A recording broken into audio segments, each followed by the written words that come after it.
This is Josh Barrow, and welcome to Left, Right, and Center, your civilized yet provocative antidote to the self-contained opinion bubbles that dominate political debate.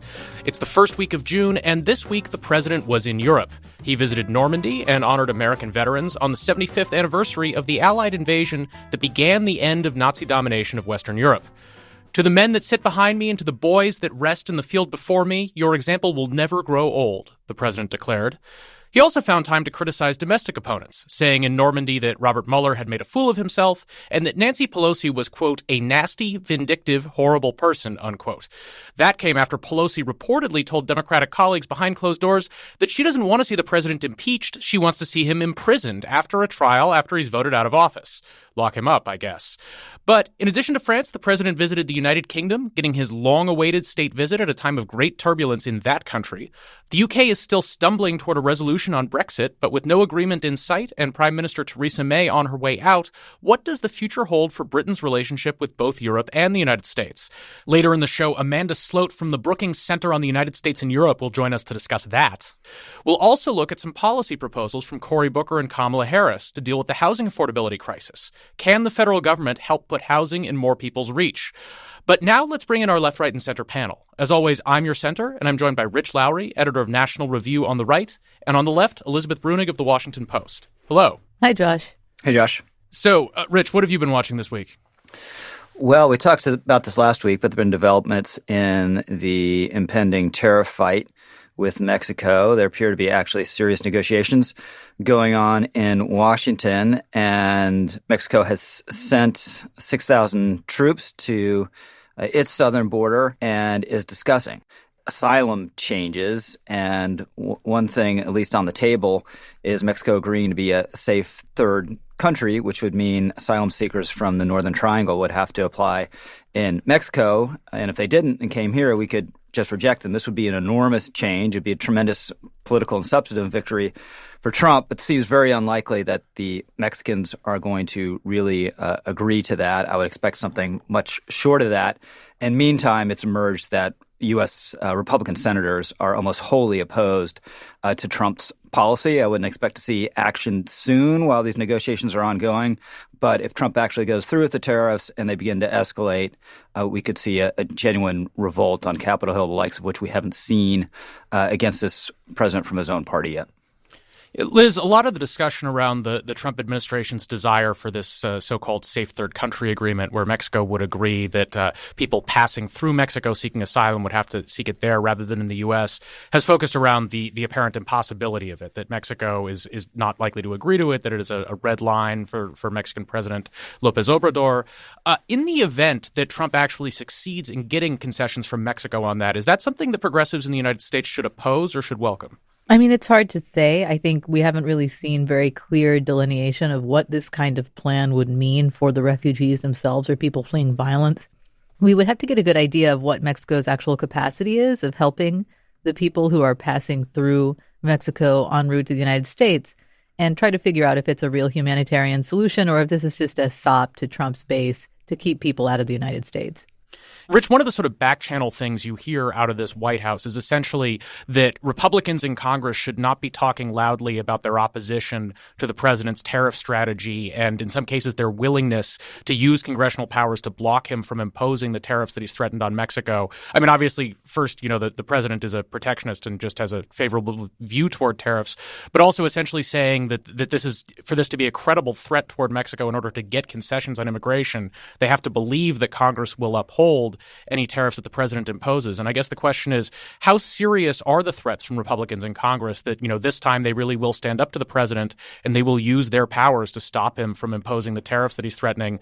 And because, if Mexico sees that, then they have less reason to take seriously his threats. Right. I think the White House argument in that regard will carry the day, at least in the short term. And it's something that's also stayed some grumbling and opposition about the China tariffs as well. But Again, I think if we get actually into a cycle of tariffs with Mexico, that's when the potential revolt becomes more serious. And I think you'd have a veto-proof majority potentially in the Senate. The House is another matter. You'd need 50 or so House Republicans, and Kevin McCarthy has made the Republican minority leader has made assurances that would never happen. He might be right about that, but again, this would be the biggest revolt against the president if it gets there. And we're a little ways away, but again, we get into a thick tariff fight with Mexico. It could come. Liz, what have you been watching? This week, Elizabeth Warren received some words of adulation from an unlikely source, Fox host Tucker Carlson. In a Warren-oriented segment on his show, Carlson had this to say about Warrenomics. Yesterday, Warren released what she called her plan for economic patriotism. Amazingly, that's pretty much what it is, economic patriotism. She says the U.S. government should buy American products when it can. And of course it should. She says we need more workplace apprenticeship programs because four-year college degrees aren't right for everyone. Well, that's true. She says that taxpayers ought to benefit from the research and development that they pay for. And yet, she writes, quote, we often see American companies take that research and use it to manufacture products overseas, like Apple did with the iPhone. The companies get rich, and American taxpayers have subsidized the creation of low-wage foreign jobs, end quote, and so on. She sounds like Donald Trump at his best. Needless to say, Carlson wasn't without his criticisms of Warren, but his promotion of her economic agenda certainly turned heads. There's plenty of polling that suggests there's like a vast block of voters who are essentially socially conservative but fiscally liberal. And so progressives started to worry. Could Carlson be forging a new kind of right-wing populism capable of pulling in those votes? In short, I sincerely doubt it. After all, there was another great populist hope on the right, and that was Donald Trump, just like Carlson implied. And Trump hasn't exactly been great news for the poor and downtrodden as he's moved to slash SNAP benefits and push families out of benefit programs. Even his protectionist efforts have been broadly resisted among his right cohort. We were just talking about his proposed tariffs on Mexican goods, which have received harsh criticism from the likes of Ted Cruz. In short, I don't think the donor base or political will is actually there for the right wing to really go where populism leads, which is toward programs and policies that might actually help the poor and working class without offering much of a sop to rich donors. Rich, what do you think about that? Well, the Tucker thing is very interesting and potentially could be an inflection point. I don't totally discount that this could be the sign of the party really beginning to go in a different direction economically. I think that would be a mistake. I think there are things that are worth thinking about in the Warren proposal. Certainly apprenticeships, reorganizing some of the bureaucracy around these various R&D programs, and basic R&D investment on the part of the government, I think is a good idea. But the more classical sort of industrial policy elements that are really oriented towards clean energy, I think are a mistake. And basically what we should be doing is try to make more productive workers. The reason why blue-collar workers in Germany are better off or earn more than American workers is that they're more productive. And a lot of that has to do with an education system that is geared more to the needs of kids who aren't ultimately going to go on and get a master's degree in English literature, who are going to end high school and have to go out and into the labor market. And we should be thinking more about those kids in this country too. Well, so Rich, I guess the question is, you definitely see this impulse that people like Tucker Carlson have that basically say, the old conservative consensus, the Reagan consensus on economic policy isn't serving a lot of middle-income people, and we need something that is less doctrinaire in terms of laissez-faire and letting markets decide things. But when it comes to turning that into policy, I feel like they hit a lot of stumbling blocks. I mean, for example, you hear a lot of conservatives grumbling about social media monopolies and big tech and whatever. I don't think that's translating into a coherent story about conservatives wanting tighter antitrust enforcement. I think, in fact, when you see the revealed policy agenda of Republicans, it remains very skeptical of antitrust enforcement. So I guess the question is, if Warren doesn't have the right formula here and conservatives shouldn't be adopting that, what is there to do that's more than, you can talk about apprenticeships, but it actually starts feeling like the Obama economic policy, where you had a lot of, small bore things trying to make modest changes to the labor market. And I think people look at that and say, some of these are nice ideas, but they're not going to make big differences at the margin. So what is there that could be transformative and also sensible in this Tucker vein for conservatives? Well, I think you make a good point in that the thinking that I'm more inclined to support in this area is small bore. And that's one reason why this kind of the reformicons who were focused on this issue even prior to the arrival of Trump didn't really catch on because it wasn't anything big. There wasn't anything, as you put it, transformative. And Trump did have big and transformative, at least themes, but not policies. So this is circling back to Liz's skepticism on this because of where the Republican donor base is. I think that's part of the reason Trump hasn't followed through on his populism more, but not the entirety of the reason. I think, and this has been a theme, I'm sorry to be a bore on this, but it's just that it hasn't been thought through. And all the traditional stuff had been thought through. It was off the shelf. It was, the coalition for it was there. The policy was there. It was very easy to do. And what this new agenda is hasn't been thought through, or would be hasn't been thought through. And it's certainly not going to be exactly what Elizabeth Warren favors. And they're just these Buy American plans. They sound great, but I mean, one of the reasons we have a rail system that is expensive and inefficient is we buy our own stuff, which isn't as good as stuff that's made overseas. So again, the productivity of our economy and the productivity of our workers is the thing to focus on rather than a simplistic focus on the trade deficit or imports or exports. Liz, one thing you were saying before the show is that there's something inherently to the left about the energy that surrounds populism in politics, or that the left just ends up being better at populism, essentially. When you look around the world, I mean, when you look in Europe, it looks to me like the more successful populist political movements right now are tending to have a rightward energy. I mean, you see in Italy, you had parties that came up from the right and the left, but it really seems to be the right populists who are driving the bus there. You look at Greece, where left populists came to power, but they're likely to be swept out by an establishment conservative party soon. So I guess, what does a left populist model look like where that turns into something that's concrete policy that gets sustainably implemented? Well, I think a left populist model thinks about workers, and it thinks about workers' needs, and it puts organizing at the heart of that story. So the right of workers to organize and to advocate for their own interests and to build sort of sectorial protections for themselves is a big part of populism on the left and populism in Europe. I think that the problem that you see, I mean, obviously there are several problems with right populism that you see in Europe coming up right now. One of them is that it's always and necessarily an incomplete populism.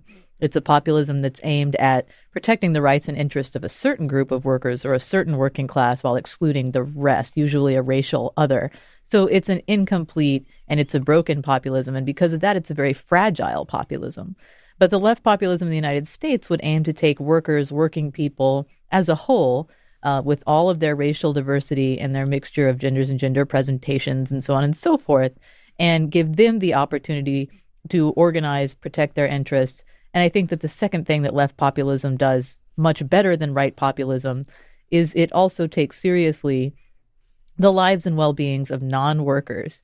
And that means children, elderly people, disabled people, caregivers, people who are outside of the labor market. So it has this two-pronged approach for sort of improving the lives of the working class because they're made up of people who work and they're made up of people who support working class families or who are parts of working class families who don't work and therefore represent a loss of economic assets, even though they're people who deserve a good quality standard of life as much as anyone.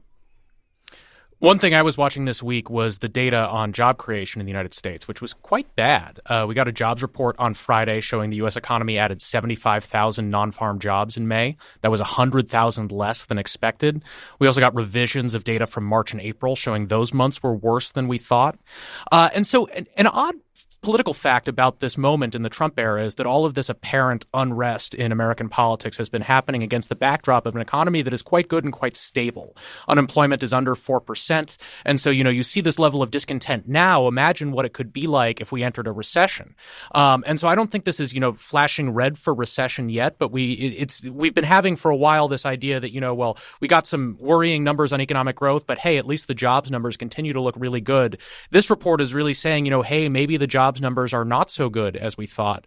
And so, Rich, I'm wondering, does the president have a plan for this besides sort of haranguing the Federal Reserve to cut interest rates and try to prop up the economy? Because I think, his whole political theory has been based on the idea that the strong economy will help him get reelected, that the strong economy also creates a buffer that creates room for him to do things like tariff fights with China and Mexico that might put a little bit of a damper on an otherwise strong economy. What is he going to do if the economy actually proves to be significantly weaker than we had thought? Yeah, so we'll see. Maybe this is a blip, but maybe it's a sign we're misled by the earlier numbers. And yes, he will harangue the Fed, and I think he's right about the Fed. The Fed should loosen and was probably too tight last year. But he's had one of the things motivating him to be so aggressive with China and also with Mexico threatening the tariffs is the sense that he's playing with house money.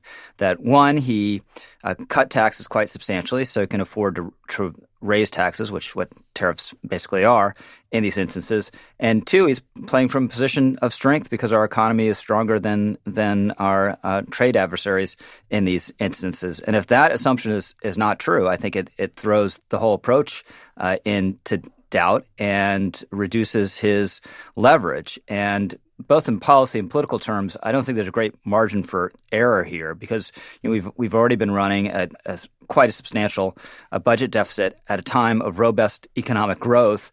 And if we have to have even a more expansionary fiscal policy, those numbers are going to look truly disturbing.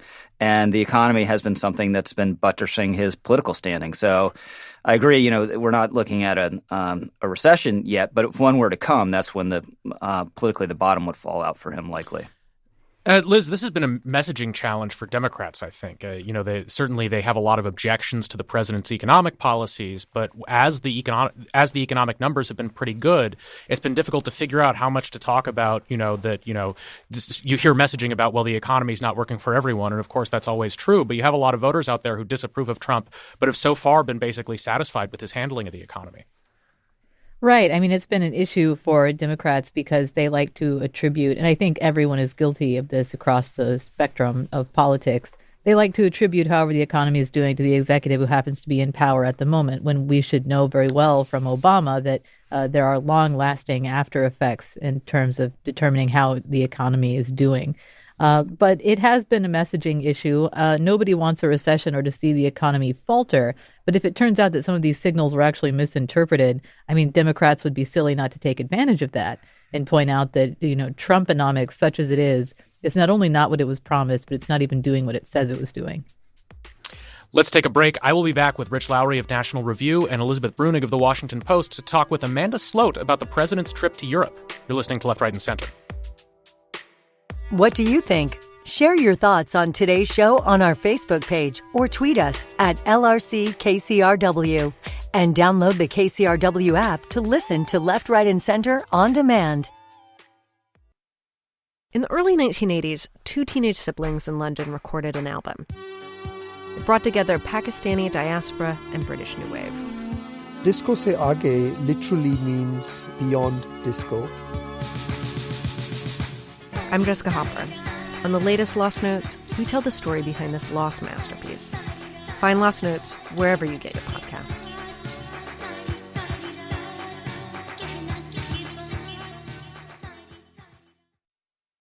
Back again with Left, Right, and Center. I'm Josh Barrow of New York Magazine. On the right is Rich Lowry, editor of National Review. On the left is Elizabeth Brunig, columnist at The Washington Post.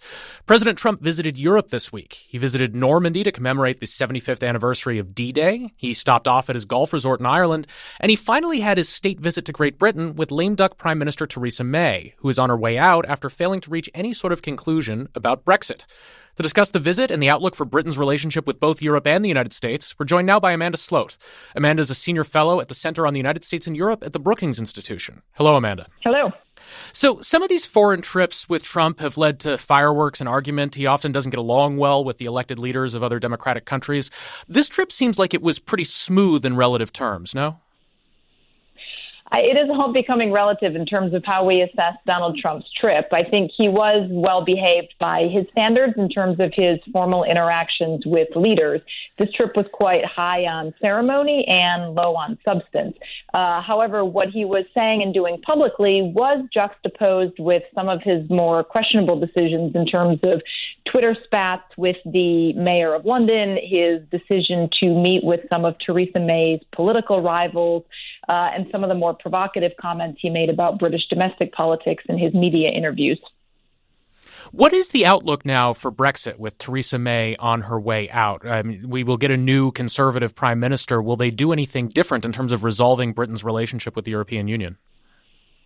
Theresa May's successor is going to face the same challenges that she did, in the sense that you have a very polarized country, you have a divided parliament, and you have European leaders that are incredibly exasperated with the state of British politics, and they have clear red lines in terms of what they're not prepared to compromise on, particularly this backstop for Northern Ireland. So the question is going to be whether the new prime minister is able to negotiate something different, which is going to be challenging, and whether or not he is able to accomplish anything different in the British Parliament to change the math in favor of support for a vote. Finally, the big debate that's happening among a lot of the contenders for Theresa May's position is whether or not they would want to take the UK out of the European Union without a deal, which a lot of analysts believe would be quite damaging to the UK in economic terms as well as political and security repercussions. I want to bring in Liz Brunig. Liz, we also just had an election for European Parliament in the UK, which is kind of funny because the UK is, at least in theory, supposed to be not participating in the European Parliament pretty soon. And you saw what we've seen in a number of countries, which is a real collapse in support for what had been mainstream political parties. And it kind of looks to me like a lot of that was just, those two parties were unclear about where exactly they stood on the key defining issue in British politics today. That you had a couple of other parties that offered a very clear no to Brexit, and they did very well. And then you also had a party on the right wing that had a very clear, yes, out under any terms, and they also did quite well. And it's been sort of strange to watch this inability of the Conservatives and Labour to form a clear position that would get clear support from the electorate. Yeah, and I don't think it's all malicious on the part of Labour, especially to fail to form as clear of a message as possible. They're trying to respect popular sovereignty, at the same time respect the principles of the party.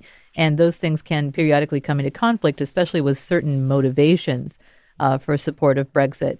At the same time, I do think you're seeing a pattern worldwide of sort of collapse of support for mainstream traditional political parties and a sort of shifting to the edges as political circumstances change.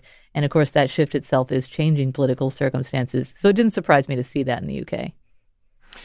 Amanda, when Liz says popular sovereignty, I mean, obviously there was a referendum and Brexit won in the referendum, but you've seen, all of these disputes over specific approaches to Brexit where nothing seems to have majority support. And so what is the concept within the UK about what exactly it is that the public wanted? Is there one thing that is in line with popular sovereignty? There has been a lot of debate about that, arguments over whether or not there should be a second referendum, whether or not that is undemocratic, whether or not Parliament has had sufficient say. The problem is that we are seeing the UK become increasingly polarized, very similar to the way we are in the United States. The Brexit referendum, of course, was only won by about 2 percentage points in favor of leaving the European Union.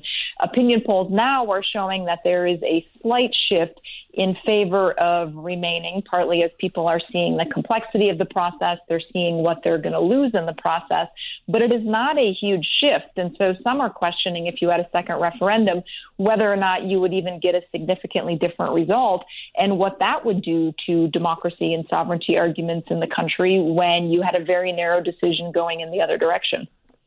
Yeah, I mean, Rich, it's not just Labour that's divided internally over this. It's also the Conservatives. And one thing you hear from advocates of Brexit is that, Brexit means Brexit and you have to honor the outcome of the referendum. But then I think there's a lot of other folks who say, it wasn't Brexit on any terms. And it's a party where, sort of similarly to the U.S., you have a strong, nationalist approach among the voters. You had strong support for Brexit among the Conservative Party electorate. But you've had a leadership in the party that has tended to be more European in orientation, tended to support remaining in the EU, at least is a lot more hesitant about the costs that might be associated with crashing out. I guess the question is there a good reason for that hesitation to say, yes, I realize there was a lot of support in the party for this position, but it's going to cause so much damage and it's going to do things in a way that voters didn't necessarily understand when they voted for Brexit. Is that a reason for hesitation? Well, I strongly supported Brexit, and I think it'd be a disaster for the Tories if they don't follow through. And I think that's one of the lessons of the EU parliamentary elections. There should be a sorting now on both sides where Labour is more strongly in favor of Remain and perhaps a second referendum. And I think the would-be successors to Theresa May will likely forthrightly say, look, if we don't get a deal, we're just going to go out in a no-deal Brexit and hope to get a better deal on that basis with that increased leverage, which would be the best outcome, but willing to go through with it if not. The big problem here, though, is what can you get a majority in Parliament for? And so far, there's been a parliament, but there's been no parliamentary majority for anything, which is the root of the problem. Amanda, can you talk about some of those issues specific to Ireland and Northern Ireland that make Brexit complicated? Because that's also a key issue for U.S. politicians. One thing that Nancy Pelosi has laid out as Britain talks about the idea that they will seek a trade agreement with the United States once they are outside the EU is that the U.S. won't ratify anything that undermines the situation in Northern Ireland. So what are the issues with Brexit in Northern Ireland and what sort of resolution would be possible for them?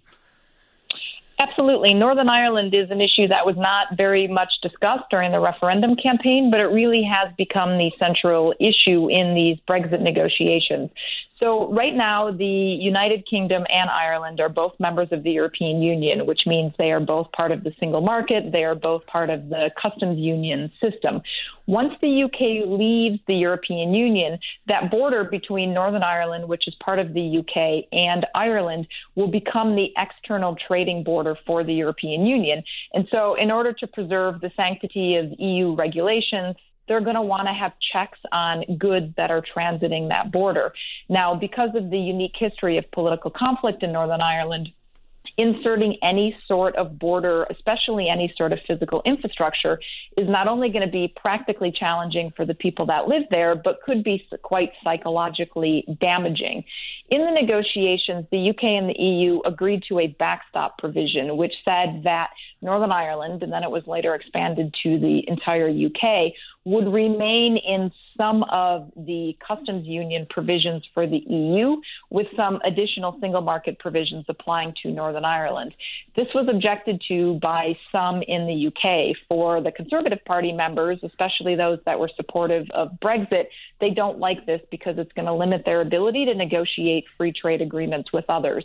For the Democratic Unionist Party, which is the hardline Unionist Party propping up Theresa May's government from Northern Ireland, they don't like the idea of Northern Ireland being treated differently from the rest of the UK. So the central question for Brexit really is that the more closely aligned the UK stays to the EU in economic and regulatory terms, the less friction you're going to have on the border in Northern Ireland. The flip side of that is the less freedom you're going to have to be able to negotiate free trade agreements with countries like the United States. Yeah. So, Rich, isn't this part of the big challenge facing conservatives? That, one of the things that when they have liked the EU, one of the things they've liked about it is the free trade aspect.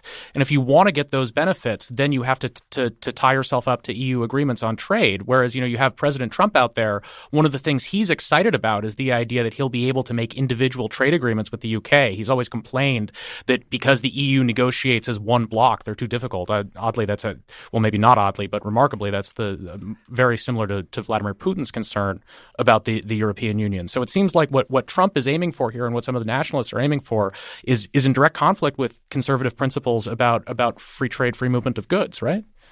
No, I think in theory, if Britain were out, it would be able to forge all sorts of free trade agreements without the restrictions of the EU that make it harder. In theory, and the big prize there would be a deal with the United States. The thing is, are you going to rely on Donald Trump to actually cut that deal with you?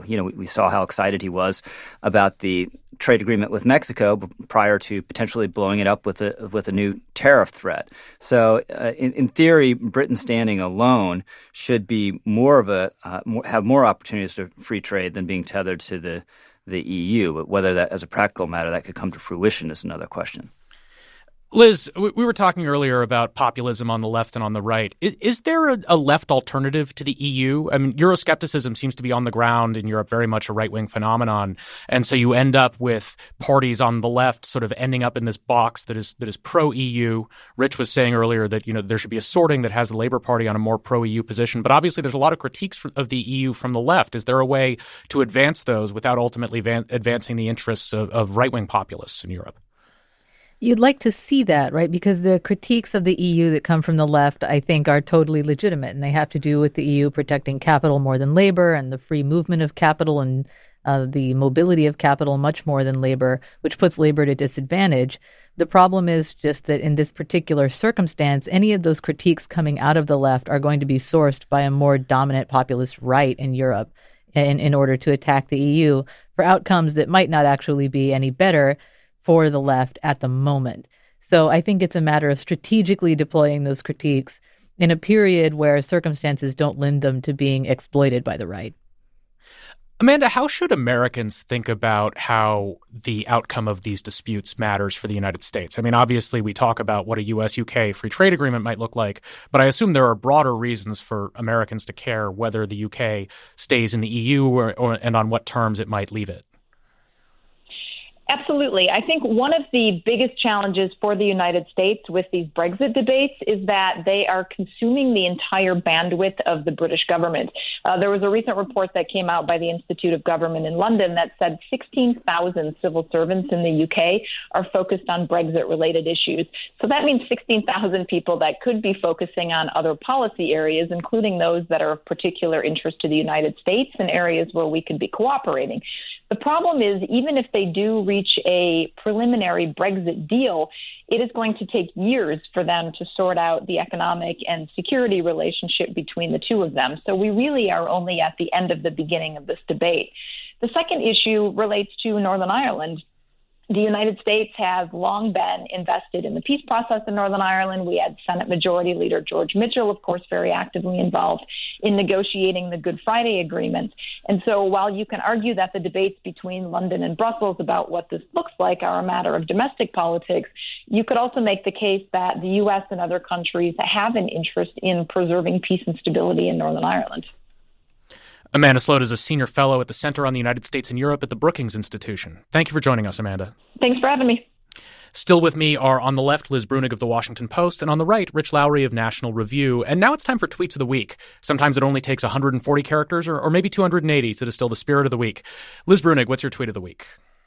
You know, with everything that Trump tweets, it's easy to miss a few real gems, and I didn't want anyone to miss this one. Trump tweeted, "Washed-up psycho Bette Midler was forced to apologize for a statement she attributed to me that turned out to be totally fabricated by her in order to make your great president look really bad. She got caught just like the fake news media gets caught, a sick scammer. Truly from one diva to another." Rich Lowry, what tweet struck you?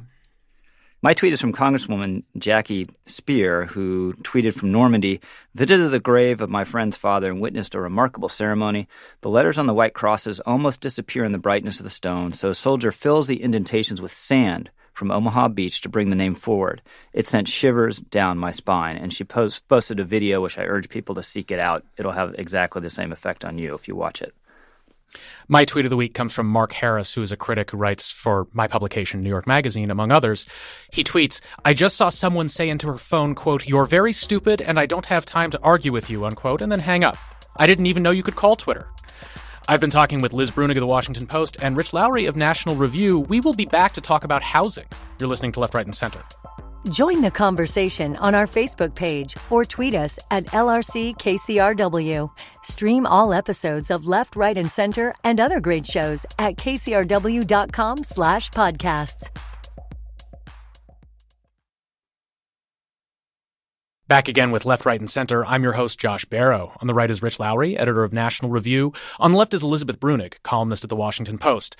As you may know, Senator Cory Booker of New Jersey is running for president, and he came out this week with a big policy proposal on housing.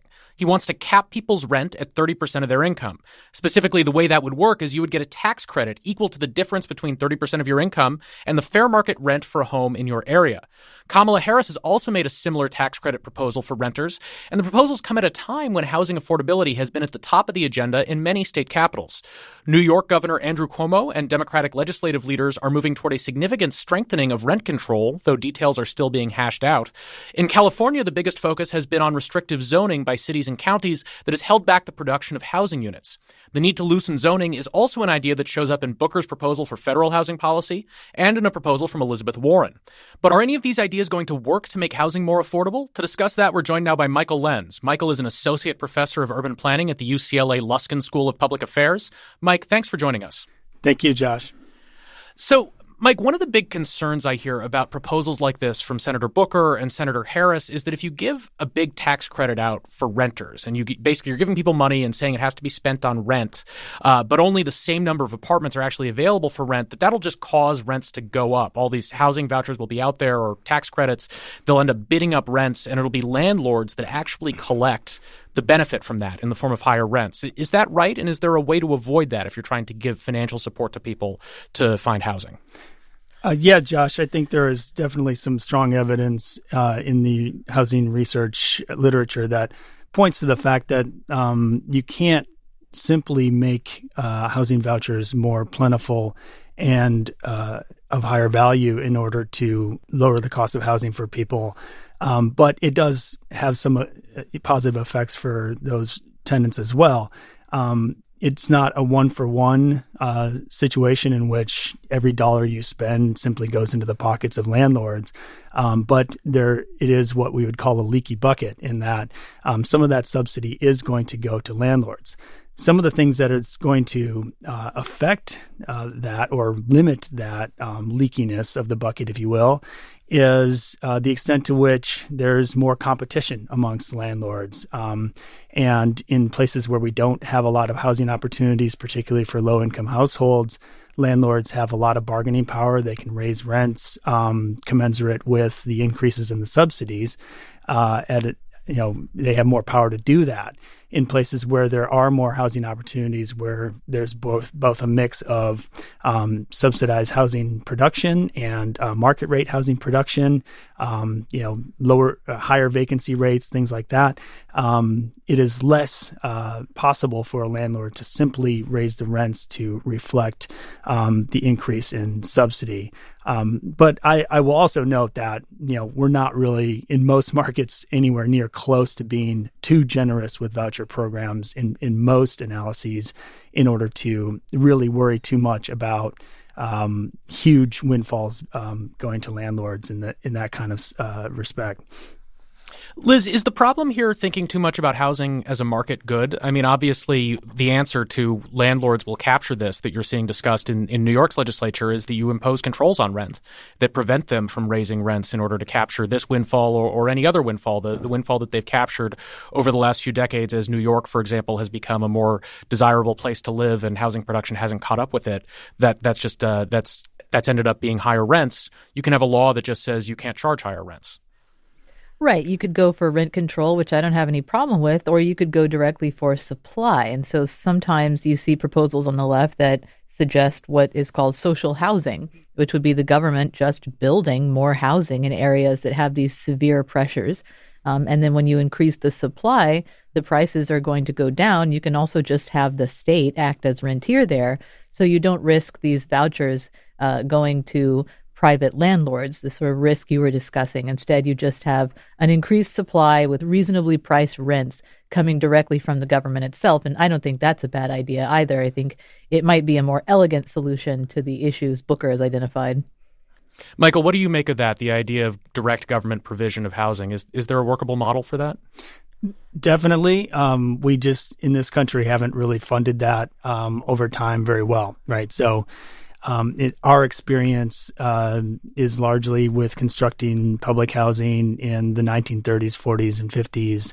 And largely over time, this is a very complicated story, but largely over time, neglecting those properties and making those properties the kind of last ditch housing for the very poor and people who don't really have a lot of options.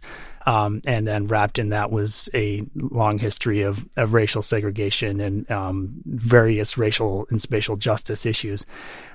So, can it work? Well, in this country, we haven't really tried in a way that you would conceivably see it working. If we assume that this country is not likely to fund the public provision of housing in ways that would make it feasible and really acceptable housing options for people of various low to moderate means, then it's hard to fully get behind it. In the ideal, I'm for it. In the way that we've practiced it in this country, if you're a little bit more pessimistic. It's hard to really see that as being the likely outcome in the near term.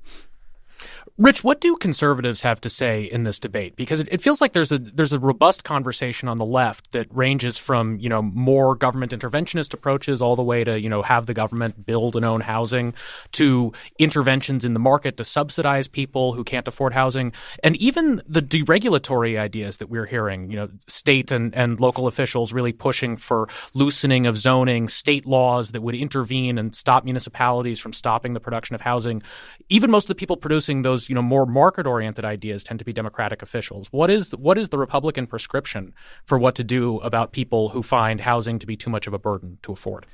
Well, it hasn't been high on the Republican or conservative agenda, but those people who have paid attention to it and written about it, and we've had some in the pages of National Review, are in favor of loosening zoning laws and building more housing. So basic economics here apply. The greater the supply is, the lower the cost is. But if you continue to have a artificially limited supply, and you just subsidize demand, you're going to send prices even spiraling higher. And I do think this is it's a serious problem. It's obviously a quality of life problem. It's a pocketbook problem, but it also, to the extent it squeezes working class people out of economically dynamic urban areas and makes their commutes hellacious or makes it impossible for them to work in these places, it is a suppressant of economic mobility. So it should be something high on the public policy agenda, but I don't see a really plausible alternative to just building more housing. But Rich, when you say conservatives, when they think about it, they're for building more housing, what does that mean in practice? Because I feel like often the way this conversation goes is that conservatives observe, correctly in my view, that a lot of municipalities have rules that are too restrictive, that make it too difficult to add housing units.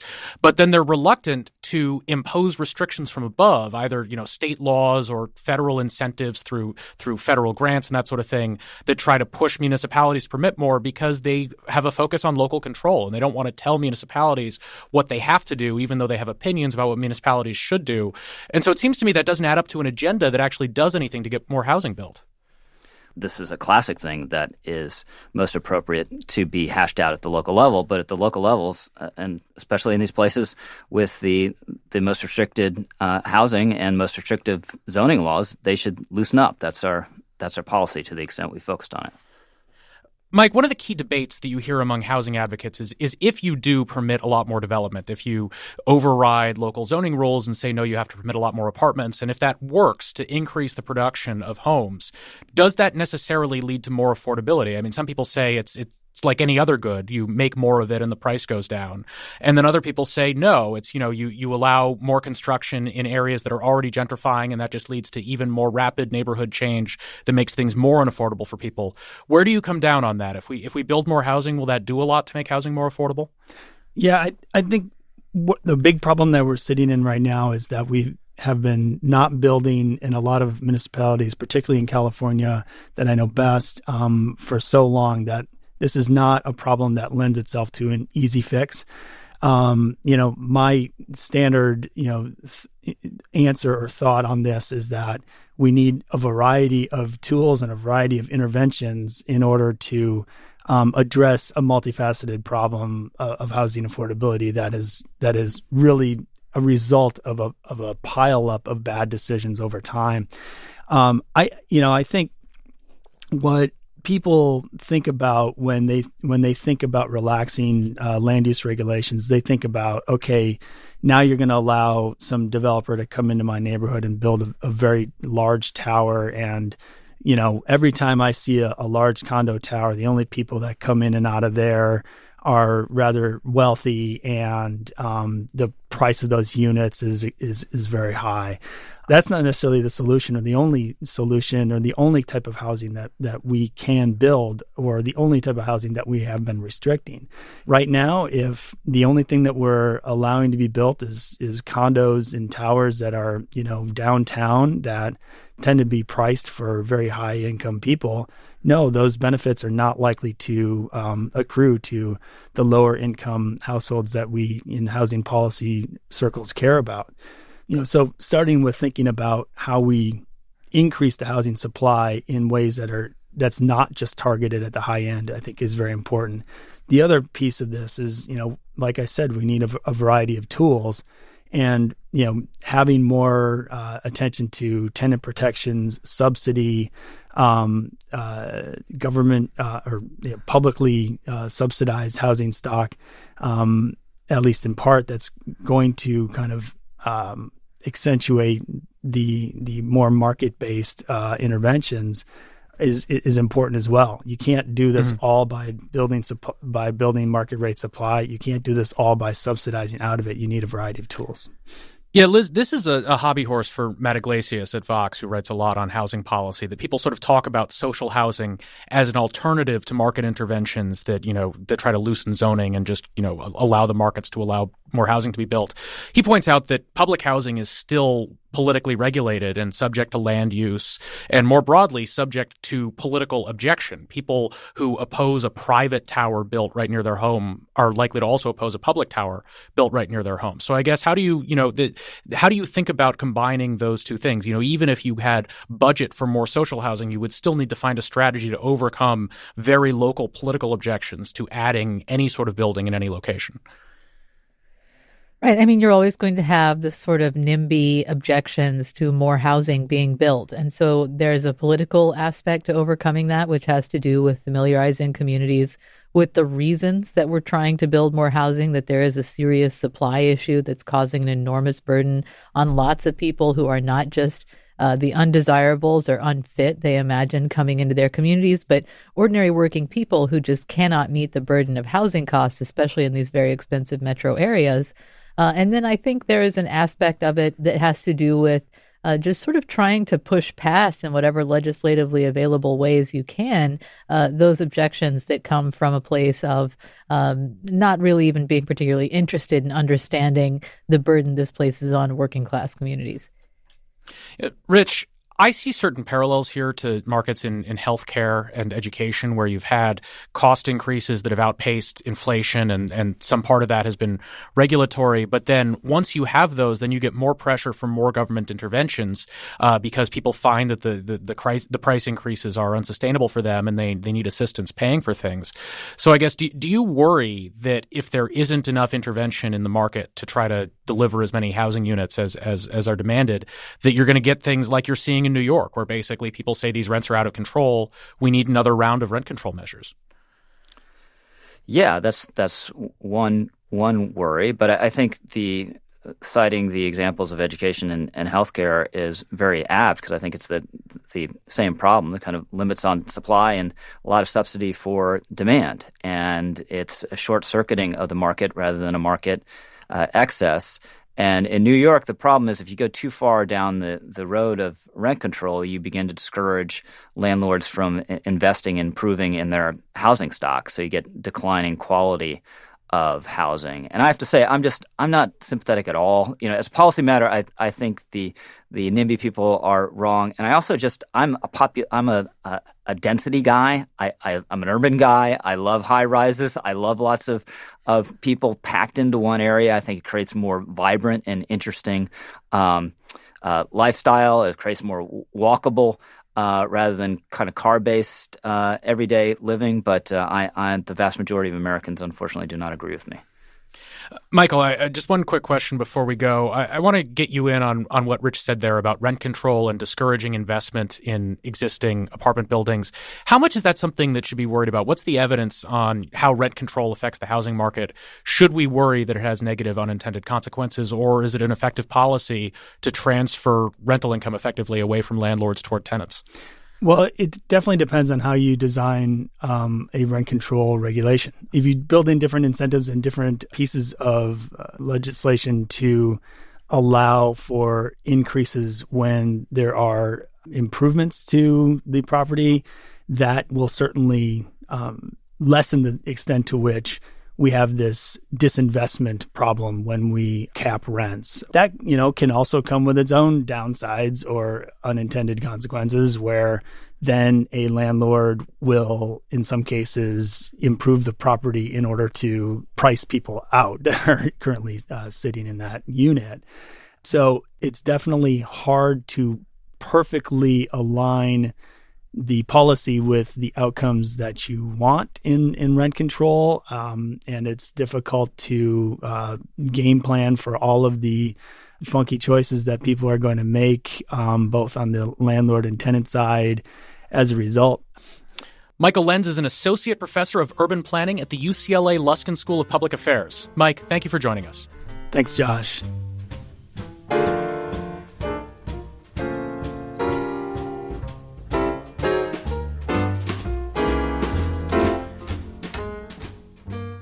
We've reached that time once again for our famed left, right, and center rants featuring pet peeves from across the political spectrum. Liz Brunig, what's your rant?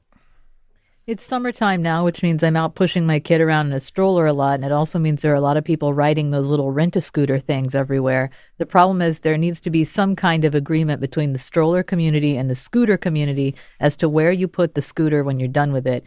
There are tons of these immobile scooters in the middle of sidewalks that make it nigh impossible to get your stroller around the city. People, I'm begging you, put it by a tree or something. Rich Lowry, it's your soapbox. Joe Biden provided a masterclass in craven inconsistency over the last few days. At first, he said he opposed the Hyde Amendment, a traditional bipartisan measure that forbids federal funding of abortion. Then he said he supported it, in keeping with this long-held view. After a firestorm on the left, though, he came out in opposition yet again. And this is supposed to be the moderate elder statesman in the Democratic field. For my rant, I just want to remind people that the message of The Great Gatsby is not that it's fun to be rich and throw fancy parties. The Wall Street Journal reports on the glut of speculatively built mega mansions in the hills above Los Angeles. There are about 50 new homes available at prices over $20 million, and it turns out there aren't enough super rich people who are interested in buying them. So the builders are having to cut their prices and resort to ridiculous marketing tactics. In the case of one Bel Air mansion listed at $35.5 million, that tactic was a Gatsby-themed open house where potential buyers could imagine themselves hosting parties like Jay Gatsby did, I guess. Now, remember, The Great Gatsby is a book about the fundamental emptiness of ostentatious wealth. Spoiler alert, Jay Gatsby ends up dead at the end of the book and almost nobody shows up to his funeral. So maybe come up with another pitch for your super expensive house? That's all we have time for today. I want to thank Rich Lowry, Liz Brunig, Amanda Sloat, and Michael Lenz. Left, Right, and Center is produced by Sarah Fay. Our technical director is JC Swadek. Katie Burskins and Colin Cab Washington are our production assistants. Todd M. Simon composed our theme music. I'm Josh Barrow. Thanks for joining us, and tune in next week for more Left, Right, and Center. Download and subscribe at kcrw.com/LRC, the KCRW app, or wherever you find podcasts. Left, Right, and Center is produced and distributed by KCRW.